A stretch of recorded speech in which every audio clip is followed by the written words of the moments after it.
জাকির নায়েক হচ্ছে comparative religion, তুলনামূলক ধর্মতত্ত্বের একজন পণ্ডিত ব্যক্তি। তার কথা শুনে অনেক হিন্দু, বৌদ্ধ, খ্রিস্টান, হাজার হাজার অমুসলিমরা কালেমার বাণী শুনতে পেরেছে, আলোর দিশা পেয়েছে, ঠিক কিনা?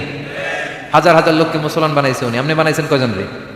যে ওনারে কাফের ফতুয়া দিল, ওনার হাতে শাহাদা বাক্য পাঠ করেছে কয়জন? আর জাকির নায়েকের হাতে হাত রেখে হাজার হাজার লোক কালিমা পড়েছে। অনেক বিষয় আছে যেগুলো অনেকে এইভাবে উপস্থাপন করতে পারে নাই। সমসাময়িক বিষয়, কম্পারেটিভ বিষয়, আধুনিক বিষয়, এগুলো উনি কোরআন এবং বিজ্ঞানের আলোকে মানুষের কাছে বুঝিয়েছে। অস্ট্রেলিয়াতে যে, ইংল্যান্ডে যে, আমেরিকাতে যে, আপনি কথা বলতে পারবেন, দাওয়াতি কাজ পৌঁছাতে পারবেন, উনি পারছে। যেটা আমরা পারি না এটা উনি পারছে, এজন্য সহ্য হয় নাই আমাদের। ইসলামের মধ্যে, মুসলমানদের ভ্রাতৃত্বের মধ্যে ফাটল তৈরি না করে ঐক্য প্রতিষ্ঠা করেন। জাকির নায়েকের সব কথাই যে আপনারা মানতে হবে এটা তো উনিও বলে নাই। ওনার দেয়া কোনো মাসআলা, লিগ্যাল অপিনিয়ন আপনার কাছে যদি ইসলাম সম্মত মনে না হয় বা শক্তিশালী মনে না হয় বা আপনার ভালো না লাগে, যে আলেমের কথা ভালো লাগে কোরআন সুন্নাহর আলোকে আপনি মানেন, কিন্তু ওনার অবদানকে অস্বীকার করার সুযোগ আছে?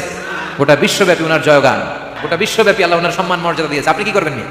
আর আমরাও নতুন নতুন অনেক জিনিস ওনার কাছ থেকে শিখি। আগে এগুলো বুঝি নাই, শিখতেছি, অনেক ভালো জিনিস আছে। এজন্য যার কাছে ভালো যেটা আছে ওইটা নেন, আর পিছনে লাগালাগি বন্ধ করে দেন।